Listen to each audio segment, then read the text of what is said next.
All right, we got some interesting music. Taxi driver on the left side here who makes a U-turn too chaotically and confidently driving straight into the rider.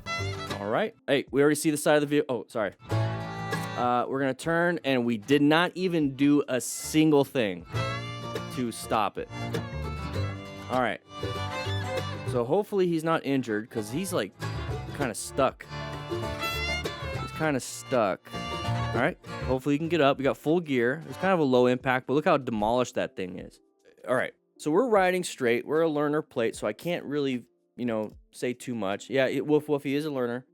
But right here. So as a learner, you're really focused on how to maneuver the bike. You're kind of looking down sometimes. You're looking where your hand goes. When you're going to shift, you're going to look at your left hand. You're going to use the horn. You're looking down. You're looking at your hands. You're looking at your feet. You're looking at the things that you need to just think of and do. Okay, so we're not there yet. We're not in the automatic or autonomous stage. We're in the learning stage right now. But here's the thing. When you're doing that, you're not looking for hazards. You need to be looking for hazards.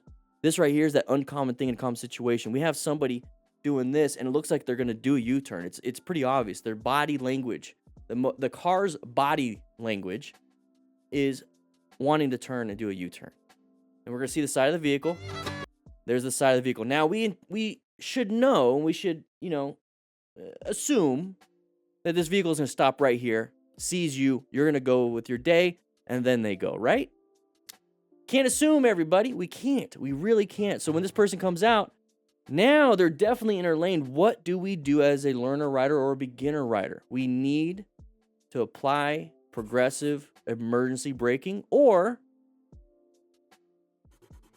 swerve around them. We have to do something. We can't just let them decide our safety. Because if we do, that's what happens. And we have to listen to this music.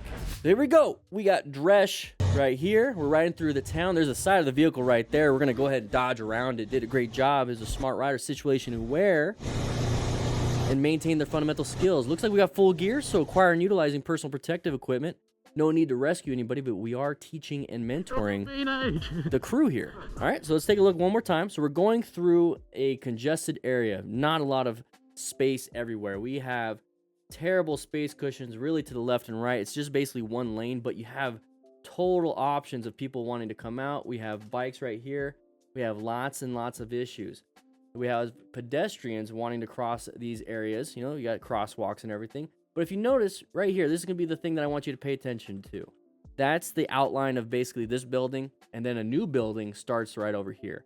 So this gap in between the buildings obviously is going to be an area for vehicles to go through, and that is one of the patterns I look for is a break between buildings.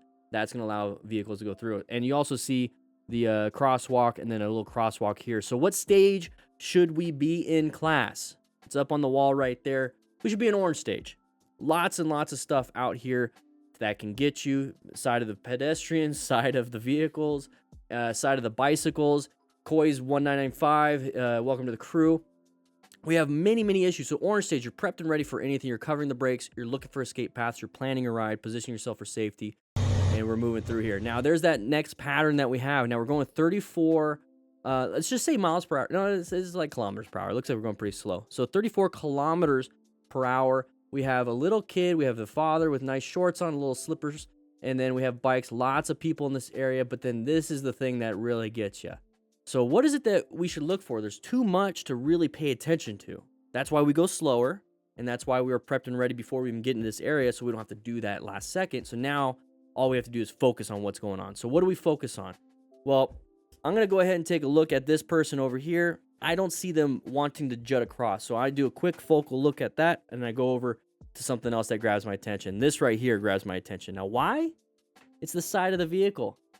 Side of the vehicle. That right there is going to let me know that that person can easily go in front of me, and it's not good. Now, it's a one-way road, so I'm hoping they don't do this, right? But there looks like there's an open in between these buildings, so it looks like this car just wants to do that.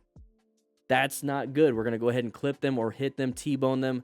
Remember, motorcycle riders, they strike other things, objects, walls, cars, pedestrians, more so than they actually get hit. That's a statistic that I did not make up. Matthew Dollarhide, welcome. Welcome back. So he's got full gear though. So if something bad happened when he hits the vehicle or falls down, panic brakes, we actually have gear that will mitigate some of the injuries.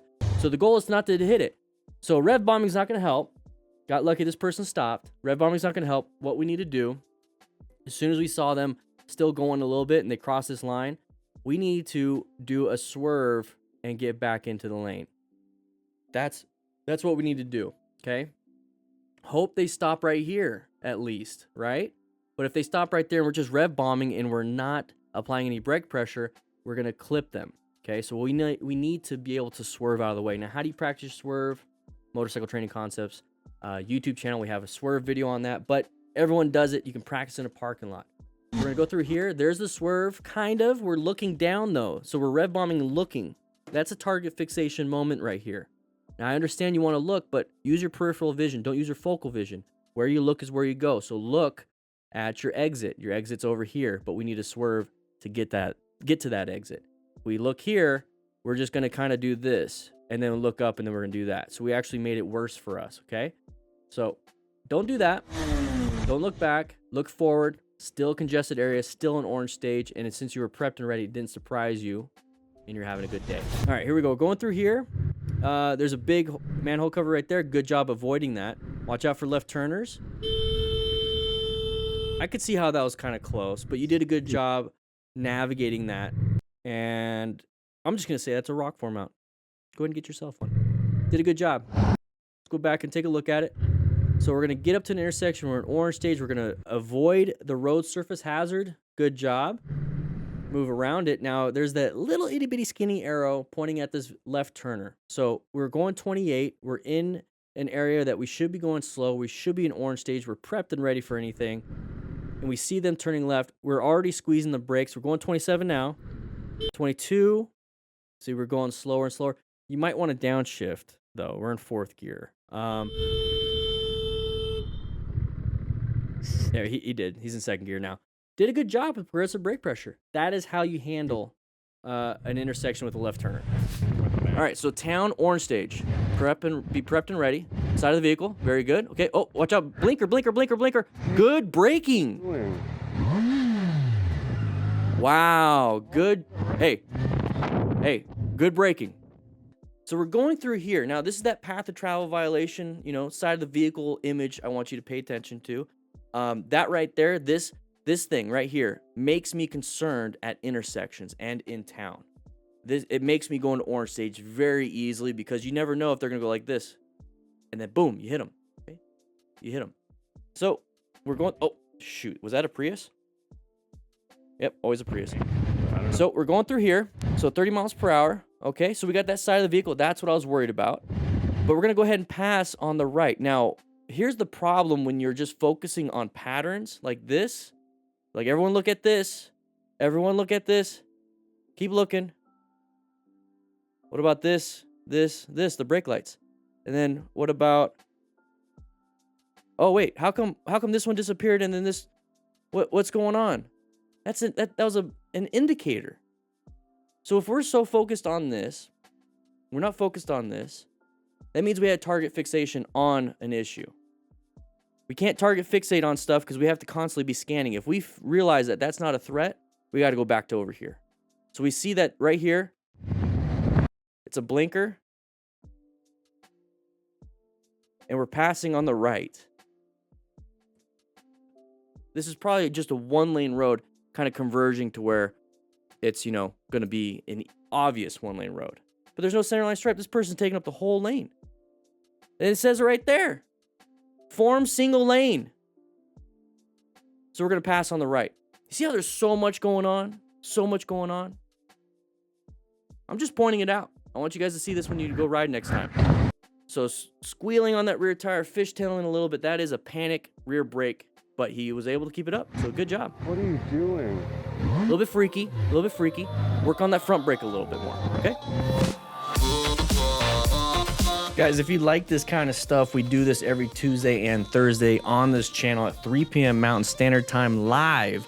So make sure you check that out. But if you want to check out some other things like this video right here or this video right here, please do so. It supports the channel. Click that like button, by the way. Check into class. Anyways, I'll be seeing you around.